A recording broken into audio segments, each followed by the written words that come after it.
Today, in the United States, there are over 2.3 million people in prison. 1 in every 100 people are behind bars.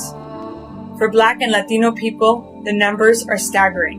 1 million Black people and 500,000 Latinos fill this country's prison system. California leads the way in prison spending and prisoners, with 173,000 people in prison, more than a 700% increase in the last 20 years. Why has this increase in prison population happened? Crime rates began decreasing in the 1990s and have been decreasing ever since. But laws have changed. From drug laws to zero tolerance to 3 strikes to Proposition 21. And now we are faced with another so-called tough on crime bill, Proposition 6. If passed, Proposition 6 will continue the devastating cycle of building more prisons, filling them, and draining vital funds from education, healthcare, and other services. It's time we ask ourselves, is this the future we want for our youth? A future of bars, guards, and permanent records? Or a future of quality schools, community centers, and living wage jobs?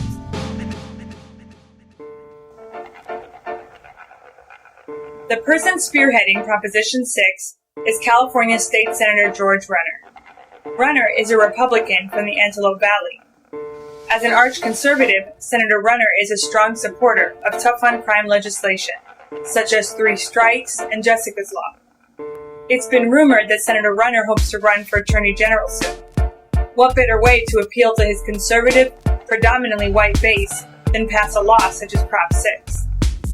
The author of Prop 6 is Mike Reynolds, the same person who wrote 3 strikes, passed by voters in 1994. But of course, to get an initiative on the ballot, you need money, and a lot of it. The number one funder of Proposition 6, to the tune of $1 million, is Henry Nicholas III, a dot-com billionaire. You may have heard of Nicholas in the news recently. He's being indicted by the federal government for fraud, sale of controlled substances, drugging the drinks of coworkers. He has also been in and out of rehab, not prison, for substance abuse. These are the people behind Prop 6. Are they really trying to protect you or arrest you?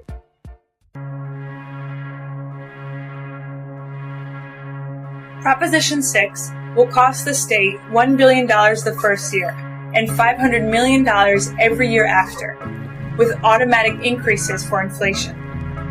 This is on top of the $10 billion the state's corrections department already consumes, a budget that has increased more than 1,300% over the last 23 years. All of this money will come directly from the state's general fund, at a time of crisis in the state budget. California has a $15 billion deficit. Layoffs, lowering wages, and cuts in education and healthcare are looming.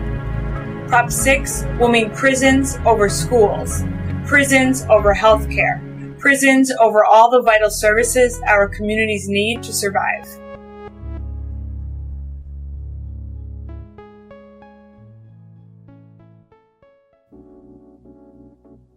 Proposition 6 would change the law so that any youth, 14 years or older, arrested for a gang-related felony, including nonviolent ones, would be tried in adult court. One of the primary ways a crime will be considered gang-related is if your name appears in the California Gang Database, a system with more than 100,000 names in it. In many ways, gang databases are the new blacklists. People are put on the list based on loose criteria and are often labeled guilty by association. Many people do not even know they are on the list until they are in court and given an increased penalty for being an alleged gang member. People of color, in particular Black and Latino young men, are disproportionately logged into the database. In 2003, the Los Angeles District Attorneys found that close to half of Black males between the ages of 21 and 24 had been entered into the database, even though no one could credibly argue that all of these young men were current gang members. But whether or not a crime is gang-related, there are serious consequences if you are tried in adult court. It means that if you are convicted, you will receive a longer sentence, since now you are considered an adult and not a juvenile. And if convicted, you will carry a record for the rest of your life, instead of your record ceiling at 18. With a permanent record, you carry a permanent barrier to jobs, financial aid, and housing. Is throwing our youth into adult court really about creating safe communities, as George Runner claims? Or is it about targeting and funneling Black and brown youth into the prison system? When there is injustice, there is always resistance. There is a growing movement to defeat Proposition 6, and we are fighting to win. We call for quality schools, living wage jobs, community centers, universal health care, and after-school programs, because we know that these are the things that make communities strong and sustainable. Not more police, not more prisons. We can defeat Proposition 6, and we can grow our movement against the ever-growing prison and police state. But we need people like you to get involved. The time to take action is now. Join us in this fight.